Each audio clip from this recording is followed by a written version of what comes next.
Shalom, shalom à toutes et à tous. On dit déjà Purim Sameach. On est très content de se retrouver avec le docteur Michael Gross. Et on va parler du Midrash et de Purim. Et Bechavot, Michael. תודה רבה, יואב, זה פורים שמח. Et on va tout de suite voir donc, puisque nous étudions cette année le Midrash, on va voir le Midrash sur Megillat Esther.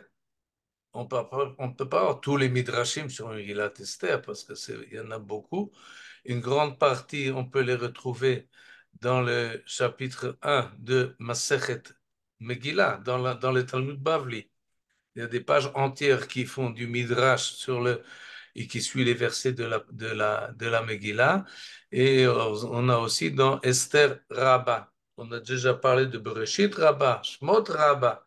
On a toute cette série-là de livres qui sont des grands livres, des grands volumes de Midrashim et que nous avons sur les 5 livres de la Torah et sur les 5 Megillot. Et donc, il y a beaucoup de Midrashim sur sur Megillat Esther, sur toutes les Megillot et en particulier sur Megillat Esther. On va voir certains. Euh, une idée qui me passait par la tête. On va tout de suite voir de quoi il s'agit. Et ce qui va, voilà, comme ça. Et De quelle époque, ces Midrashim? tout de suite, je vais répondre le temps que je m'embrouille pas avec la technologie. Voilà, on y est. Quand datent les Midrashim? Et ils datent des Tanaïm et des Amoraïm. C'est-à-dire, d'une manière générale, on peut faire de Midrashim jusqu'à aujourd'hui. C'est-à-dire prendre un verset et le façonner selon une idée qui nous passe par la tête. On peut imaginer que l'idée est bonne et acceptable et on la brode sur le verset en question. Vous pouvez le faire aussi.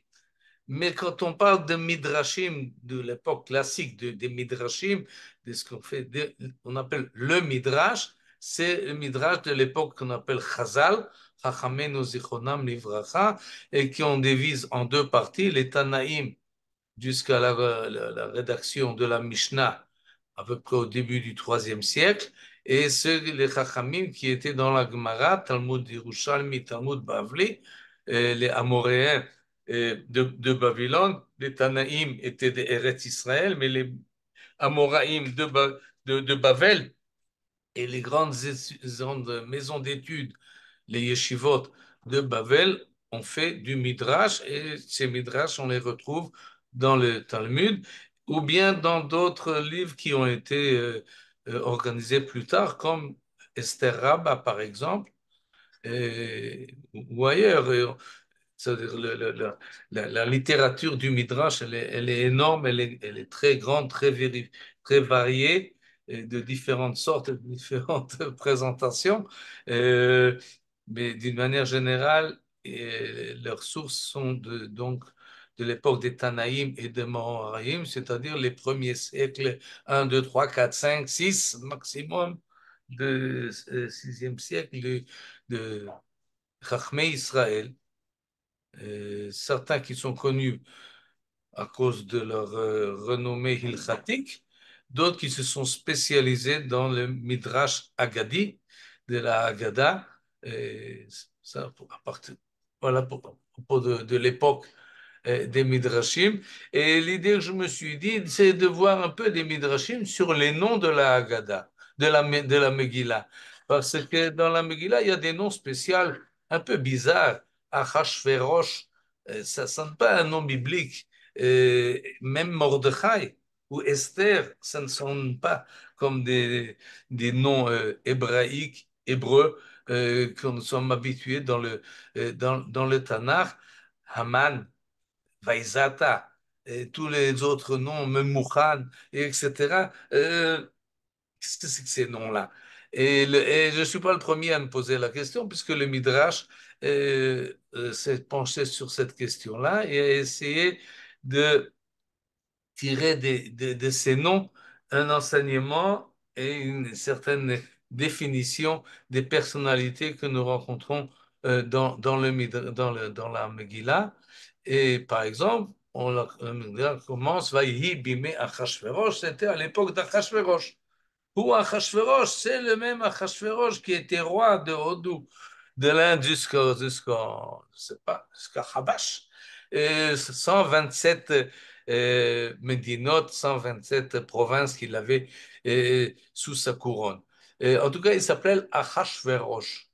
Et le Midrash rapporté dans le Talmud Bavli au chapitre 1, mais une page 11, nous dit la chose suivante: Amarav Achashverosh Ach Shel Rosh. Achiv Shel Rosh, c'est le frère de Rosh. Qui c'est le Rosh? De quelle tête il s'agit dont il est le frère? Il est le frère de Nebuchadnezzar Aracha. Shenikra Roche, parce que Nebuchadnezzar a été appelé la tête. Où est-ce qu'on a vu qu'il a été appelé la tête? Dans ce verset-là que le Talmud rapporte et que je le rapporte moi aussi plus bas avec ponctuation pour qu'on puisse le lire parce que c'est en araméen. Ubochol dit Dairin bene Enasha. À lui. Attends, on ne voit pas là tout ça. Qu'est-ce qui se passe là? Je vais faire ça un peu plus. Qu'est-ce qui se passe? Non, pas comme ça. Oui, oui, oui, ça marche. Ah, voilà. Maintenant, on voit ça va? Oui, très bien. Oh, ok. ובכל dit dayarin bene enasha. Toi, aux mains de qui il a livré tout ce qui habite sur la terre, les hommes, bne enasha, chayvat bera, les bêtes des champs, of shemaya, et les oiseaux du ciel. Si ça vous rappelle le chant Yaribon, c'est pas par hasard, c'est que celui qui a composé le chant Yaribon, le Rav Israël Nadjara, il a pris ce verset-là et il l'a inséré dans son chant. En tous les cas, Bnei Enasha, Chevad Bara, Ov Shemaya, tout ce qui habite sur terre, Yehav Beyadach, il te l'a mis, toi, dans tes mains, Vehoshlacht Becholhon, et qu'il t'a rendu maître de toutes choses, Anthu Rasha Didahava, toi, tu es la tête d'or. Maintenant, de quelle tête, pardon, il s'agit? C'est dans le livre de Daniel. Daniel, il y a là-bas un rêve d'une statue qui est composée de plusieurs éléments matériaux. La tête est en or, les autres éléments sont autre chose. Alors le roi, il ne comprend pas de quoi il s'agit et Daniel lui explique le rêve et lui dit, la tête, c'est toi. La tête d'or, c'est toi, Nebuchadnezzar. C'est toi qui es la tête. Toi, aux mains de qui tout a été livré et on t'a rendu maître de toutes choses. Et d'après Rav, Achashverosh, c'est le frère, pas le frère biologique évidemment, mais le frère, la continuation de Nebuchadnezzar. Tu es comme lui. Tu es comme Nebuchadnezzar. En quoi il est comme lui? Nebuchadnezzar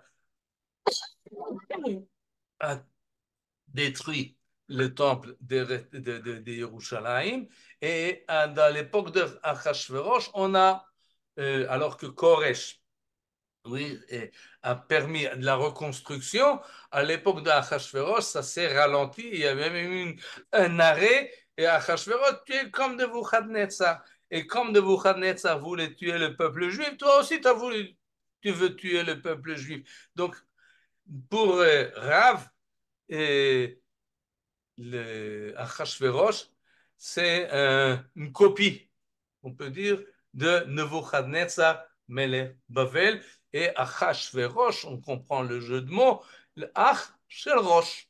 Ok. Shmuel, c'est le Bar Plukta, celui qui se discute souvent avec Rav, ils étaient de la même génération et au même niveau toranique. Rav ou Shmuel, c'est comme Hillel et Shammai, si vous voulez, Rabbi Yoshua et Rabbi Akiva, Rabbi Ishmael, Rabbi Akiva, il y a souvent des couples de ce genre-là, Rav ou Shmuel. Shmuel dit, il explique le mot Achashverosh, ça vient du mot Shachor. Ushchoru penehem shel Israël beyamav keshulet dera. Achashverosh, vous pouvez rechercher, il y a le mot shachor, évidemment pas, oui, là, pas exactement dans le même ordre, mais presque. Et qui c'est qui est noir? C'est pas que le roi Achashverosh était noir, mais il a noirci la figure des enfants d'Israël, comme Shulek Dera, les bordures de la marmite, qui est toujours beaucoup plus noire parce elle est brûlée d'en dessous. Et c'est comme ça que tu as fait, toi. Et pour Shmuel, Achashverosh, c'est noir, c'est mauvais, c'est mal. Et parce qu'il a menacé le peuple juif. Rabbi Yochanan Amar, Kol Shezocho Omer, Ach la Rocho. Tout celui qui se rappelle de Achashverosh, ça me fait mal à la tête. Alors on appelle Achashverosh. Ça fait mal à la tête. Comme ça dit Rabbi Yochanan. Rabbi Hanina Amar, Shakol Nasu Rashin.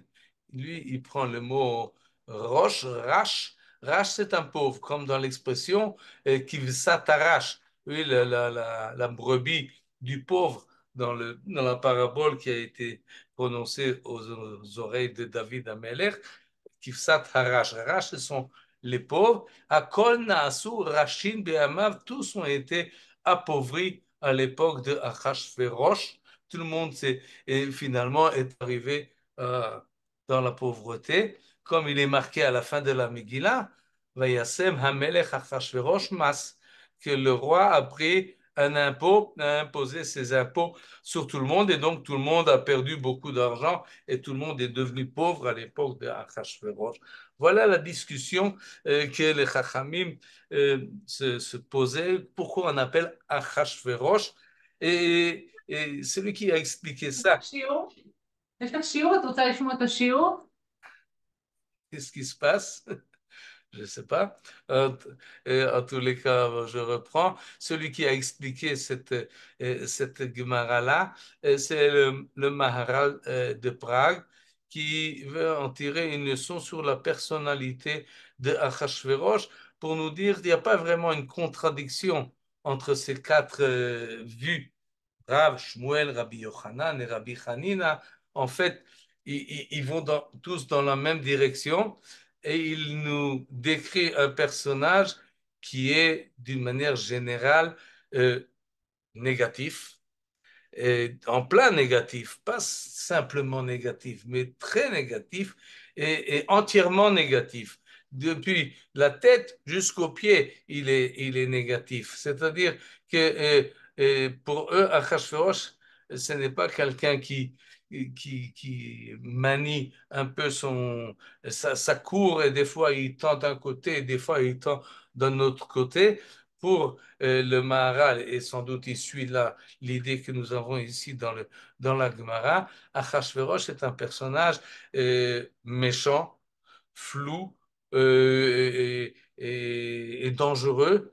Et tout ce qu'il représente, on peut reprendre cela, mais du bas jusqu'en haut, c'est-à-dire il profite des gens, il est lui-même quelqu'un de mauvais. Et de partir de sa tête, Ach le Rocho nous explique le Maharal, il y a une différence. Quand on a mal à la tête, on ne fonctionne pas. Tout est perturbé, on ne peut rien faire parce que, et la même chose avec Achashverosh, il fait mal à la tête parce que d'une manière générale, sa personnalité est mauvaise à partir de sa tête à lui. Et elle est pervers, est pervertie. Et donc, il crée le mal et essentiellement Israël, c'est-à-dire, d'après ce que nous dit ici Shmuel, le critère essentiel par lequel on doit juger les rois des nations, c'est leur rapport avec le peuple juif. Et pour Shmuel, Achashverosh, son rapport avec le peuple juif est entièrement négatif. Il a noirci nos visages et notre nation. Donc, et c'est un personnage entièrement shlili, négatif, rachat, un méchant, un mauvais, pervers, comme Nebuchadnezzar, un rachat, ainsi était également Achashverosh. une personnalité qui n'est pas complexe, qui n'est pas ambivalente, elle est entièrement C'est pas toujours comme ça qu'on le voit. On dit il était plutôt type chi, quoi, idiot, et que, en fait, il a été manipulé par Haman. il y en a Non, qui alors, je ne sais pas si c'est en contradiction avec ce que tu dis, mais on ne le voit pas vraiment, a priori, comme quelqu'un qui voulait absolument faire le mal. justement, Comment?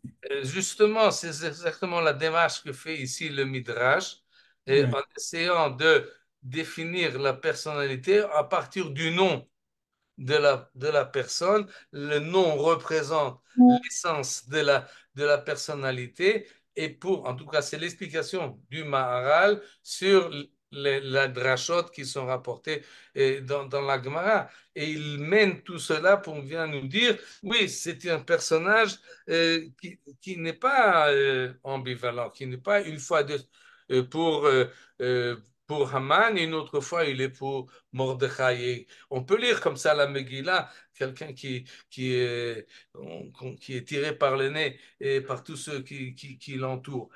Mais d'après ces Chachamim que nous venons de lire, non, il voit comme un Hachvérosh, comme un roi mouchrat, quelqu'un qui est entièrement négatif, fauteur, intérêt. C'est ça qui, comme ça, il le voit. Oui, d'autres peuvent le voir d'une manière différente, mais il semble que le Maharal a raison lorsqu'il lit cette Gemara-là, en tous les cas, d'après Rav, Shmuel, Rabbi Yochanan, Rabbi Hanina, tous ont la tendance de faire un midrash en montrant que Achashverosh, ce n'est pas quelqu'un de fréquentable.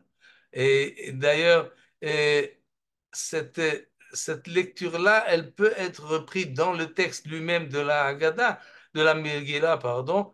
Vaïhi bime Achashverosh, hu Achashverosh amolech meodo ve'ad kush.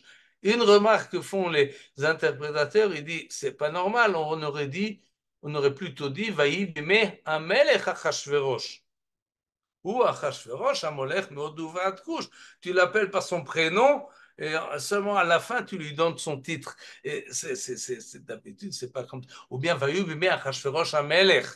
Ou Achashverosh Amolech, Meodouvad Kush. D'accord. Mais tu dis là d'abord son prénom et c'est donc qu'il y a quelque chose dans son nom qui peut révéler quelque chose. Ça, c'est première remarque. Deuxième remarque, c'est le sentiment qu'on a ici de quelqu'un qui ne change pas. Vaï bimé Achashverosh ou Achashverosh. Achashverosh ou Achashverosh. C'est pas quelqu'un qui a des tendances par là et par lui. C'est le même à l'extérieur et à l'intérieur quand on veut le juger par lui-même ou ses relations avec le peuple juif ou avec ses relations avec ceux qui sont dépendants de lui, ceux qui sont dans son royaume. Et d'une manière générale et totale, Achashverosh, c'est un casse-tête. Hu Achashverosh, Hu Berisho, ça c'est la suite de la Gemara, oui, il suit, la Gemara suit le verset. Achashverosh, voilà ce qu'on nous dit sur son nom. Hu Achashverosh, Hu Berisho mitrilato ve'ad sofo. Il est dans son mal, il est dans son pervérité et persévérité, c'est comme ça qu'on dit, je ne sais pas. Mitrilato ve'atsofo. Il est entièrement quelqu'un de vraiment mauvais du début jusqu'à la fin. Et cela, on peut le renforcer, cette idée-là de voir Achashverosh comme un personnage fini et complet dans le mal, et sans ambiguïté, on peut le concevoir quand on compare avec le nom de Esther. Je pourrais poser une question. Oui, ben, Au Batacha. point de vue persan, à la langue persante, il n'y a pas on n'a pas expliqué en persan ce que ça donnait? Si, c'est un peu, la prononciation est différente. On dit en français Asuerus. Non, Euh, non, en le persan, dans la oui, langue locale. Ah, non, sans doute que oui, je ne sais pas le perse. Non, non, mais il n'y a pas été d'analyse comme ça.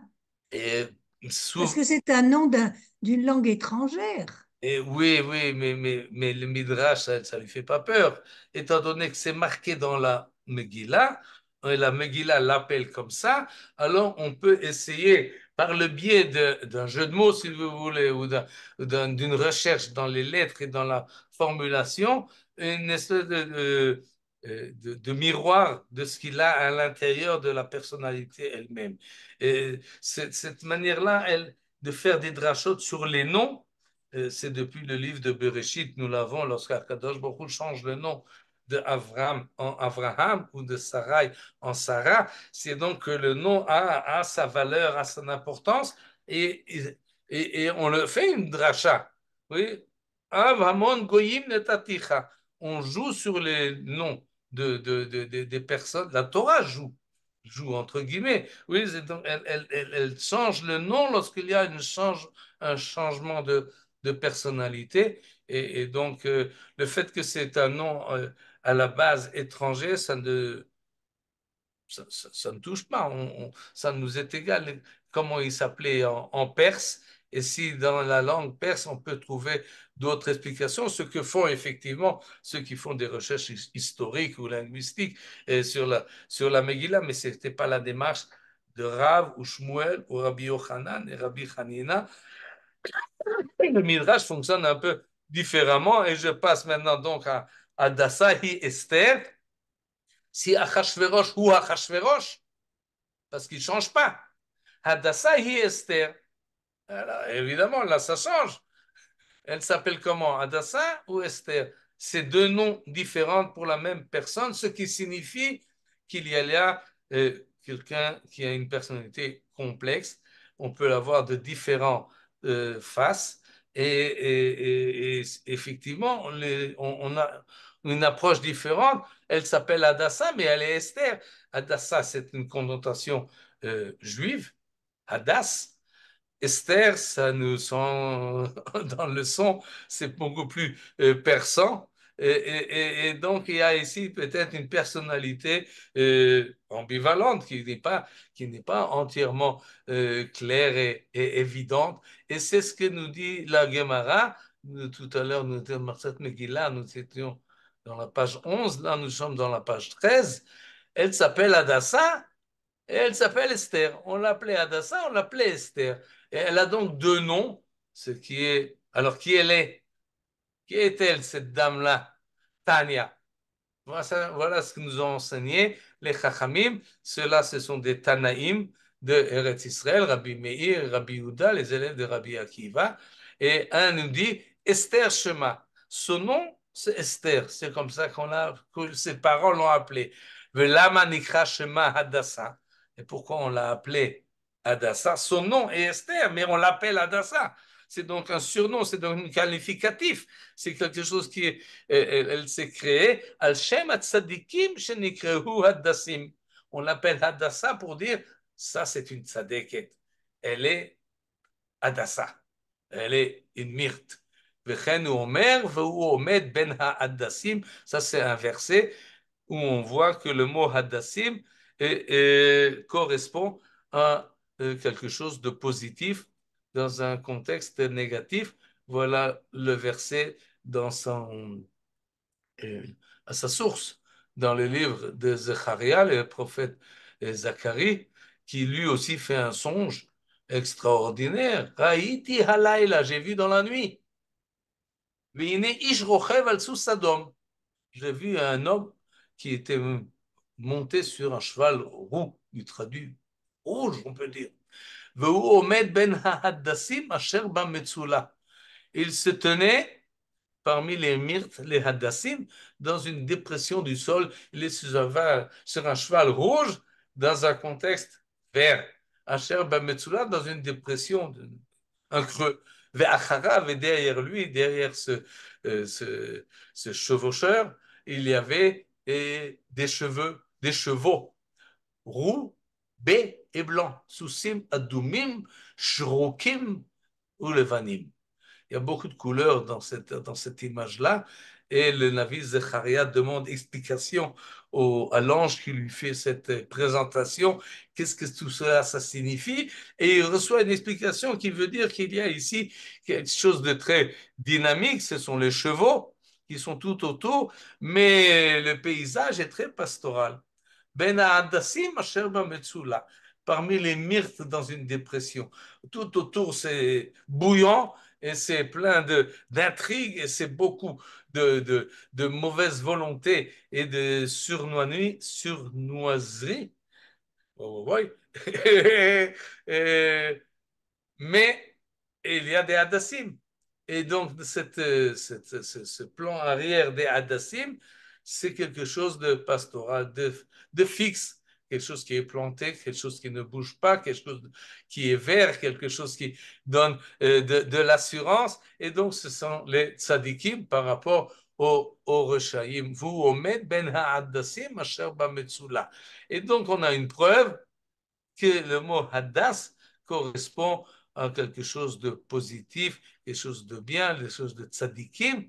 Elle s'appelle Esther, mais on l'a appelée Hadassah parce qu'elle était une tzadéket. Comme ça nous dit Rabbi Meir.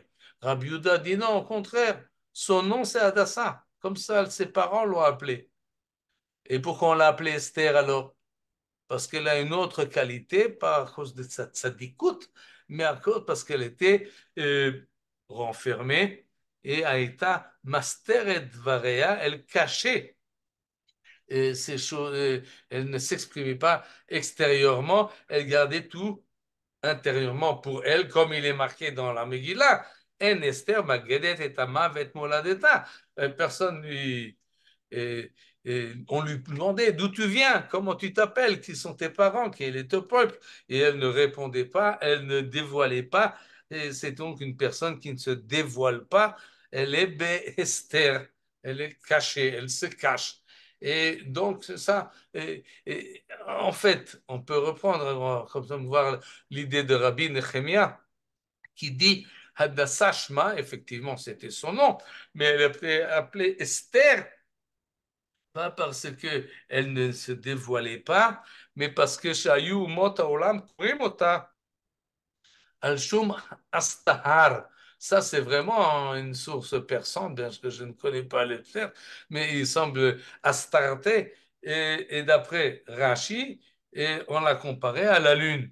Et la lune se cache et la lune change. Et en fait, Rabbi Nechemia résume bien la sugya, la discussion que nous avons ici dans cette Gemara, qu'il y a deux personnes dans le personnage de Hadassah. Il y a celle que l'on voit et celle que l'on ne voit pas. Elle ne se dévoile pas, comme nous dit Rabbi Yehuda. Elle a elle s'appelle Esther, mais elle est tzadika.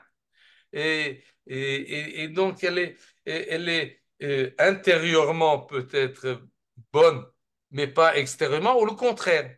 Dans tous les cas, c'est une personne qui a deux faces, qui a deux manières de se présenter. Et d'ailleurs, le récit de la Megillah nous montre plus ou moins une personnalité de ce genre-là qui se propose, ou bien qu'elle est forcée à se proposer et à devenir reine. C'est donc un personnage qui a une place dans la, dans la royauté et dans la cour importante de Achashverosh, mais on ne sait jamais pourquoi et comment et qu'est-ce qu'elle pense de cette situation. Si elle a été prise de force, elle ne réagit pas. Si elle est, si elle y va de plein gré, on ne sait pas pourquoi. Et donc, on ne comprend pas. Et d'ailleurs, elle joue ce jeu-là, sa force est effectivement dans le fait que elle ne se dévoile pas, elle n'appartient à personne et donc elle peut appartenir à tous. Et au dernier moment, elle met sa carte sur le jeu et elle renverse l'ensemble de l'histoire. Cette possibilité-là de, de jouer et d'attirer Achashverosh. On l'appelle aussi Esther Amalka. C'est la troisième, si on peut dire. Aussi un nom de circonstance et qui veut peut-être dire quelque chose. Amalka, c'est son titre. Oui, d'accord, mais c'est un des noms On Oui, rajoute à son nom. elle sera reine. Oui, d'accord. Quel genre de reine nous avons là? Et quelqu'un qui sait tirer les ficelles ou quelqu'un qui profite de l'occasion? Quelqu'un qui mène tout par derrière ou bien elle est poussée par quelqu'un? On voit que Mordechai lui indique qu'est-ce qu'elle doit faire, mais finalement elle prend une initiative et c'est elle qui va voir le roi et qui joue le jeu et dit, je te dirai demain pour un peu l'attirer et le roi et Aman et pour créer la situation qui va être fatidique finalement à Aman. Et donc, contrairement à Achashverosh, qui est une personnalité finie et dans le mauvais, dans le mal, nous avons là un personnage de Esther qui est beaucoup plus ambigu et qui est,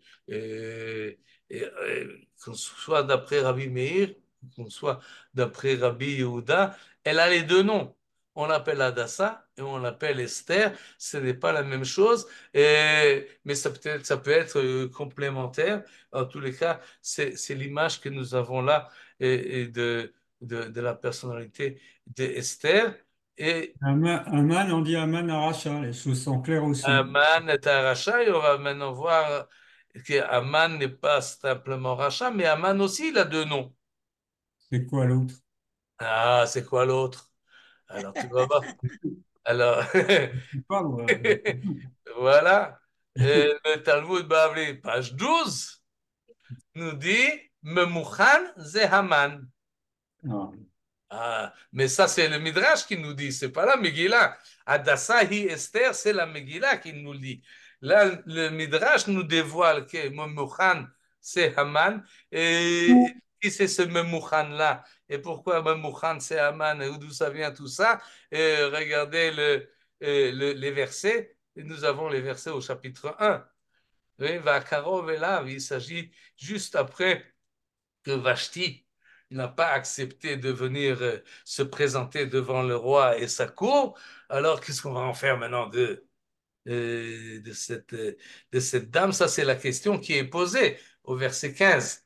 Que dat mala sot ba malka Vashti. Qu'est-ce qu'on va en faire maintenant de cette reine Vashti à la chair lo asta, le fait elle n'a pas accompli l'ordre du roi Achashverosh qui lui a été envoyé par ses missiles. Et donc, qu'est-ce qu'on va en faire? Avec qui c'est qui va siéger cette discussion? Ceux qui sont proches du roi. Et on a la liste. Va Karov Elav, c'est au verset 14. Ceux qui sont proches du roi, Karshena, Shetar, Admata, Tarshish, Meres, Marsena, Memouchan. Combien il y en a? Sept. Shivat, Sare, Parasumadai. C'est les simples sept princes de Perse et de Madaï qui Roé Pene Hamelech. Parce qu'il y a beaucoup de gens dans la cour, mais pas tout le monde voit le roi. Pas tout le monde est assis au siège ou des discussions du conseil du roi. Non, il y en a sept qui sont au-delà de tous. Et dans ces sept, il y a aussi une hiérarchie. Et Memouchan, où il est placé dans cette hiérarchie-là, en dernier, il y a Karshena, Shetar, Admata, Tarshish, Meres, Marsana et Memouchan. OK. Mais ça, c'est au verset 14. Mais quand on passe au verset 16, une fois que la question a été posée, va Yomer Memouchan, Ifne Ameler Ve'asarim. Hop, il saute. Attends, on a à peine posé la question. Tu es le premier à parler. Il y en a qui sont au-dessus de toi. Tu n'es pas le ministre le plus important qu'il y a ici. Mais Memouchan, il était septième. Maintenant, il devient premier. Oui. Vayomer Memouchan, Lifnei Hamelech ve'asarim. Et donc, c'est lui qui propose la décision et il déclare que effectivement c'est très grave ce qu'a fait Vashti Amalka. Elle n'a pas seulement fauté par rapport au roi, mais par rapport au royaume et toute la politique et tout comment dire l'autorité du roi est remise là en question. Et oi va voir, qu'est-ce qui va se passer, pas seulement dans le royaume, au palais, mais dans dans tout le royaume. On va en parler que la reine Vashti n'a pas fait ce que dit Achashverosh, et Achashverosh n'a rien fait. C'est pas possible. Il faut sévir et sévir grave. Et c'est lui qui propose de déblayer, d'envoyer Vashti ailleurs et d'aller choisir, on devra choisir quelqu'un d'autre et à sa place. Et ce Memouchan, nous dit la Gemara, Memouchan c'est Haman. Alors on va tout de suite voir les conséquences de de cette décision-là, mais comment tu passes de Memouchan à Haman? Pourquoi Haman c'est Memouchan? Velama nikra shemo Memouchan? Shemouchan le Poranout. Il était présent, il était prêt, il était préparé. Et donc, on l'appelle Memouchan. Oui, il était depuis le départ, il était évident qu'il va couler, et donc, quand on le décrit comme Memouchan, c'est quelqu'un qui est prédisposé au problème, il ne va pas réussir. Et donc, on est content un peu de l'appeler Memouchan parce que c'est péjoratif. Mouchan le Pouranout. Il y en a qui tirent la chose du fait du cri urtiv. Vous connaissez cette situation que lorsqu'on lit le Tanakh, il y a certains mots qui sont écrits dans la marge avec une correction, parce que semble-t-il, on n'a pas une tradition fixe et évidente comment ça doit être marqué. Il y a deux versions, et une des versions, par exemple, ici, nous avons Memouchan, c'est la manière dont nous devons lire, mais la manière dont c'est écrit dans le texte, c'est Mumchan. Moum, on sait ce que c'est Moum. Moum, c'est un défaut. Alors, même Moukhan, c'est Moum Khan.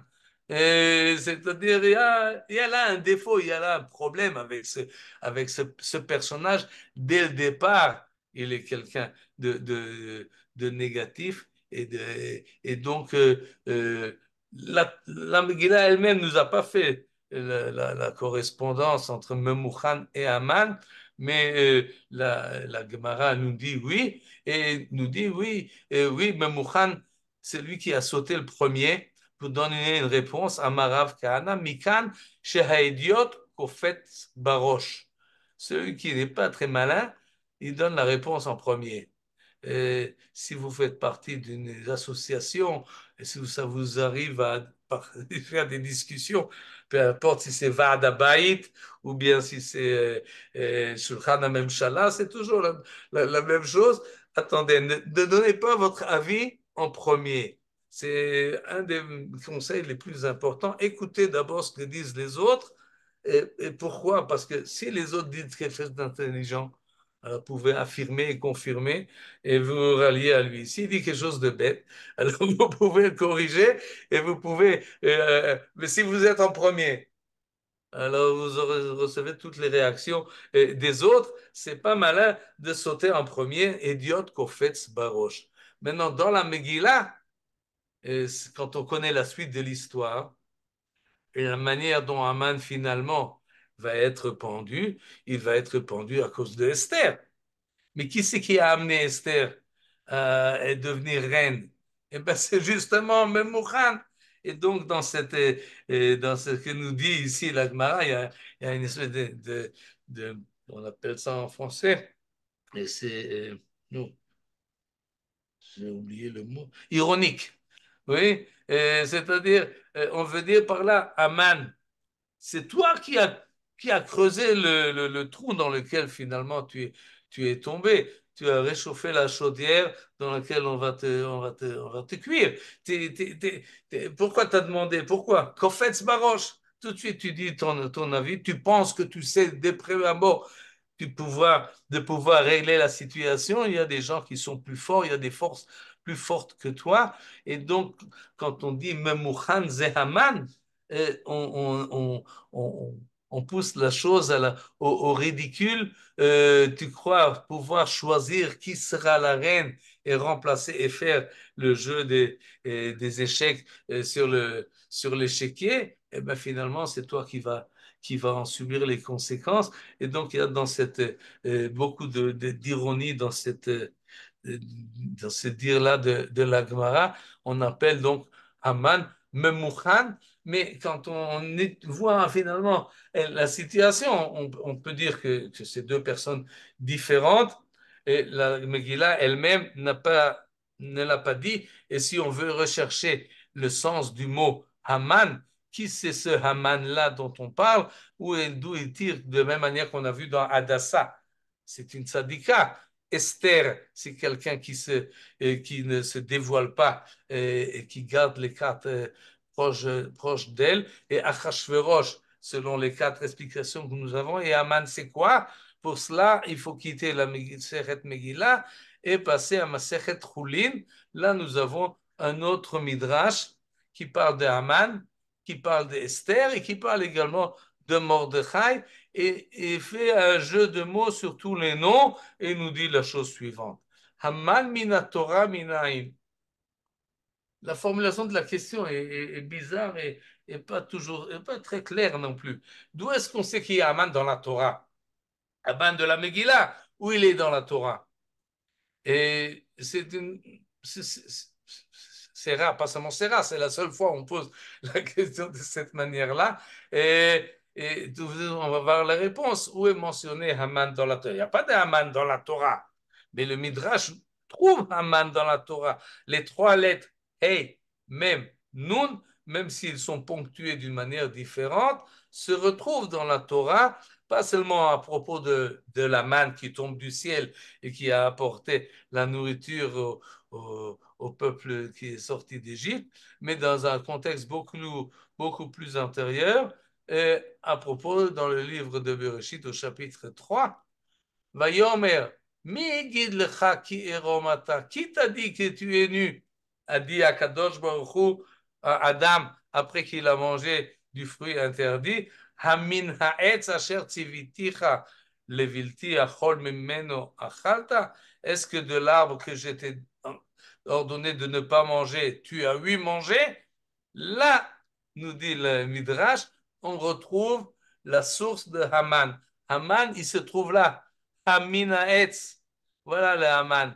De la Megillah, ce même Amalécite qui nous veut du mal, eh bien, son mal à lui, il tire ses sources de l'arbre de la connaissance qu'on n'avait pas le droit de manger, de l'interdiction innée qui se trouve dans la création et qu'il a transgressé. Et là se trouve Haman, la force du mal, le fait que le mot Haman dans ce contexte-là est rattaché au mot Ha'etz, vient montrer la fin de l'histoire, que finalement c'est ce qui va se passer. Il est sorti de l'arbre du Gan Eden et il va être pendu dans l'arbre qui se trouve dans la cour du roi Asperus à Shushan Abira. Mais en fait, c'est que le Midrash nous dit ici, tu veux chercher la source. Tout de suite, on va voir pourquoi on cherche les sources dans la Torah. Mais en fait, c'est ce que le Midrash veut ici nous dire, oui, il y a dans cette personnalité de Haman quelque chose de très représentatif. C'est un épisode qui s'est passé à une époque donnée et à un endroit donné dans un cadre que l'on connaît de la cour de Shushan. Mais en fait, ce qui se passe là-bas dépasse de beaucoup l'événement et représente tout un système où le mal combat le bien est représenté par Mordechai et Esther, le mal est représenté par Haman, et cette opposition du bien et du mal, c'est une question qui dépasse de beaucoup l'histoire de la Megillah. Elle remonte à la création du monde, elle remonte à cette interdiction-là de manger ce qu'on n'a pas le droit de manger, d'essayer de s'approprier ce qu'on ne doit pas s'approprier, dépasser les limites. Et donc, le Haman de la Megillah, c'est le même Haman, ou si vous voulez, c'est le Nachash, c'est le serpent qui était entouré autour de l'arbre du Gan Eden. Même chose à propos de Esther, dans ce contexte-là, de ce Midrash-là. Oui, ce double jeu que joue Esther, elle a ses bases dans la Torah. Vanochi aster astir panai. Ça, c'est Akadosh Baruch Hu qui parle de lui-même. Je ne suis pas toujours dévoilé. Vous ne saurez pas toujours les raisons dans lesquelles ce qui se passe. Anochi aster astir panai bayom hahu al kol hara'a asher asa ki fana el Elohim acherim. Lorsque le mensonge s'installe dans le monde ici-bas, alors la présence divine est cachée. Et c'est ça, de là revient finalement Esther Minatora. C'est pas seulement le personnage d'Esther et son nom qu'il représente, mais la situation cachée. Et ça, c'est une idée classique de la Megillah, que même le nom divin ne s'y trouve pas. Et il y a une situation politique qui se fait, et on a l'impression que tout se fait sur un joug de dés et très hasardieux. Finalement, on remarque les empreintes d'Akadosh Baruch Hu qui mène la chose et qui organise tout ça dès le départ pour que ça finisse comme il faut. Ça, c'est la face cachée d'Akadosh Baruch Hu. Et donc, la base de la Megillah se trouve déjà dans la Torah, dans ce verset-là, Aster, Astir, Panay, Bayom, Hahu. Et même Mordechai, on peut le retrouver dans la Torah. Mordechai qui représente la correction du mal. Il y a un mal et il faut le corriger. Il faut l'apaiser, il faut s'organiser contre lui et le combattre. Et où est-ce qu'on a retrouvé Mordechai dans la Torah? Mordechai, évidemment, puisque Haman, c'est Hamin, et Esther, c'est Astir. Alors évidemment, il faut chercher pas seulement dans l'idée, mais dans les mots. Et on a trouvé dans un contexte des encens qu'on amène au Beth Amikdash et qui ont pour vocation d'amener kapara aux fautes que l'on a fait. Lorsqu'on y a une faute, ce qui arrange la faute ou ce qui la couvre ou ce qui la corrige, c'est justement cet effort d'élévation dans les sacrifices d'une manière générale et dans la Ketoret, dans l'encens d'une manière plus particulière. Et donc là-bas, il faut chercher le nom de Mordechai et on le trouve Bessamim Roche, mort de Ror, le premier espèce que l'on emmène, qu'on mélange, c'est un mélange de différentes sortes de végétaux. Et un s'appelle mordror, je ne sais pas comment on le traduit en français, mais en araméen, ça s'appelle miradachia. Ce qu'on y gagne, c'est qu'on y met ici également un kaf qui manque pour arriver au mot Mordechai. Et donc, la Gemara nous le cite également en araméen. Et donc, ce que veut dire sans doute cette Gemara qui est un peu chidatite, un peu une devinette comme ça, pas entièrement claire, mais l'idée dans la formulation de ce midrash-là, c'est que oui, les choses qui se passent dans la Megillah, et la Megillah, dans ce sens-là, est représentative de tout ce qui se passe avec le peuple juif dans la Galoute, lorsqu'il est en dehors de son pays, il n'y a pas de navi, il n'y a pas de prophète, il n'y a pas de dévoilation divine apparente, il y a quand même derrière la présence de Kadosh Baruch Hu, et tout cela, c'est déjà cette situation-là, elle se trouve déjà dans la Torah elle-même, et là, pour cela, je ramène un autre midrash qui dit les choses d'une manière très explicite, c'est dans les ptirtot, dans les ouvertures du Midrash Rabbah, Esther Rabbah. On a déjà parlé de ce système-là de dracha qui commence, qu'on appelle ptirta, parce qu'elle va nous expliquer les choses à partir d'un verset qui n'a rien à voir. On cherche un verset très loin, on veut parler de la parashat Shavua et on amène un verset de Iyov ou de Tehilim. Alors ceux qui écoutent la dracha, ils s'embrouillent le Rav. Pourquoi il ne nous parle pas de la paracha, il nous parle de Iyov.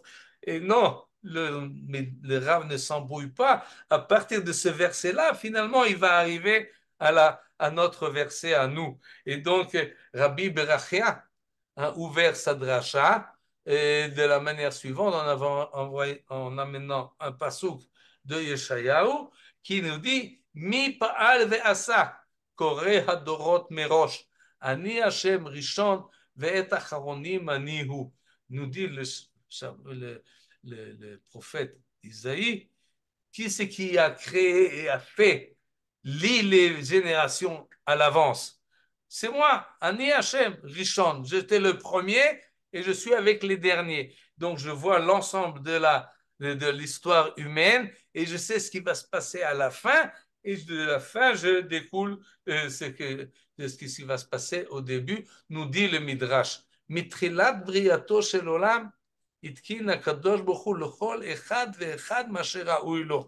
Dès la création du monde, Akadosh Baruch Hu a déjà fixé à chacun ce qui lui convient et quel est son rôle. Et il y a des personnages qui sont représentatifs de toute une comment dire, une catégorie de personnes. Et par exemple, Adam, Rosh la Yotsurim. Adam Arishon, représente toutes les créatures. Caïn représente tous les assassins. Hevel représente tous ceux qui ont subi les assassins, tous ceux qui sont assassinés. Noach, c'est tous ceux qui ont été sauvés. Abraham, c'est ceux qui ont fait un Brit Mila, et ainsi de suite. Yitzhak, Yaakov, Yehuda, Yosef, Aaron, Moshe, Yoshua, tous sont en fait des prototypes de toute une série de personnes qui ont un rôle à jouer dans l'histoire humaine. David Rosh Lamenagnim, il est représentant là de tous les... C'est intéressant comment on définit David Ameler, pas en tant que roi, mais en tant que joueur d'instruments de musique. Shlomo, c'est lui le grand bâtisseur. Nebuchadnezzar, que nous avons parlé il y a un instant, il est Rosh Lamachivim, c'est le destructeur total, et Achashverosh, c'est le représentant de tous ceux qui vendent, et Haman, c'est le représentant de tous ceux qui achètent. C'est quel texte, ça? Excuse-moi, j'ai pas suivi. Pardon? C'est dans quel texte, ça, ce que tu dis là maintenant? J'ai pas suivi ce que... Esther Rabba, Oui. Birtot, Seif Yud. Mhm. Voilà, ça se trouve là-bas. Et en tous les cas, Achashverosh et Haman sont définis ici comme des commerçants. Achashverosh, c'est celui qui vend tout, et Haman, c'est celui qui achète tout. Donc, et les deux, c'est pas un compliment. Et c'est basé sur ce qui est marqué dans le chapitre 3 du livre d'Esther. Haman parle, il dit si, et on va le lire en français, si tel est ton bon plaisir, monsieur le roi, qu'il soit rendu ordre écrit de les faire périr. Il veut faire tuer tous les juifs, Taf et Nashim, tout le monde ensemble. Et moi, Aman, je suis prêt à payer. Je mettrai 10 000 kikars d'argent à la disposition des agents royaux pour être versés dans les trésors du roi. Ne fais pas de soucis. Et c'est ça, il y a le budget. J'avance ce qui a besoin. Et donc, Achashverosh vend le peuple juif et Aman l'achète. Et en fonction de cela, il peut maintenant se permettre de tuer tout le monde. Si vous voulez, ça peut représenter beaucoup de politiciens qu'on connaît encore de nos temps, qui vendent et qui achètent, pas d'une manière tellement cynique, mais mais pas très loin de cela. Ils font des marchés, deal, ça s'appelle aujourd'hui. Good deal. On a fait une bonne affaire, et on va régler l'histoire du monde avec comme des commerçants qu'est-ce que tu me donnes et qu'est-ce que je te donne et qu'est-ce que je gagne. Et ça, c'est Achashverosh et ça, c'est Haman. Et c'est ce que nous dit Rabbi Berachia. Comme ça, il a fait toute sa dracha, mais il voulait parler de la Megillah. Alors il nous dit oui, quand tout le monde a remarqué la chose, ils trilut sovchin, ils ont commencé à crier Vayehi bime Achashverosh. Pourquoi c'est comme ça commence la Megillah?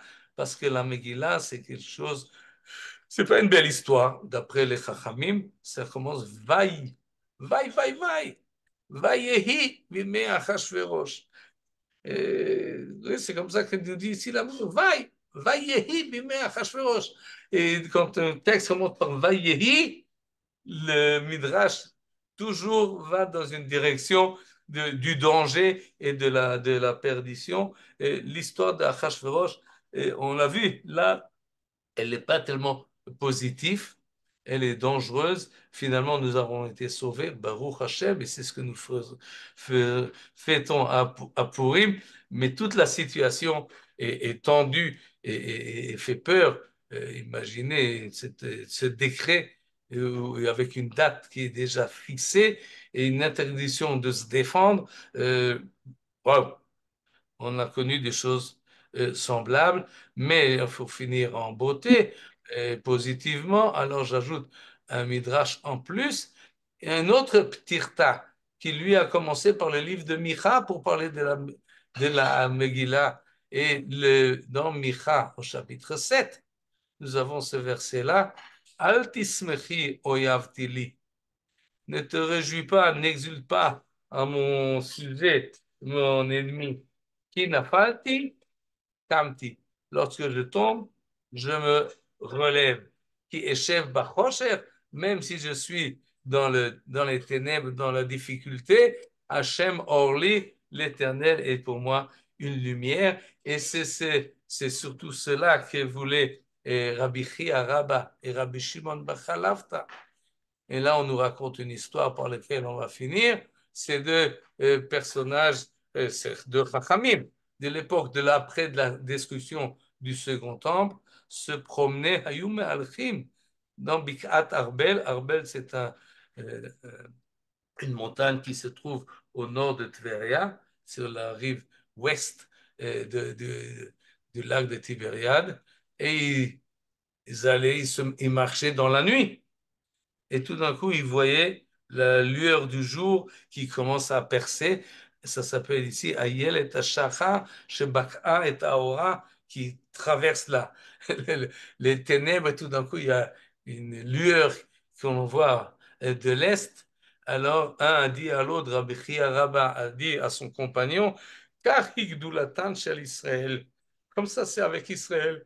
Au début, ça commence par petit, mais petit à petit, Gadol verave veoler, ça va et ça va augmenter, la lumière va se dévoiler, qui échève bachosher Hashem Orli.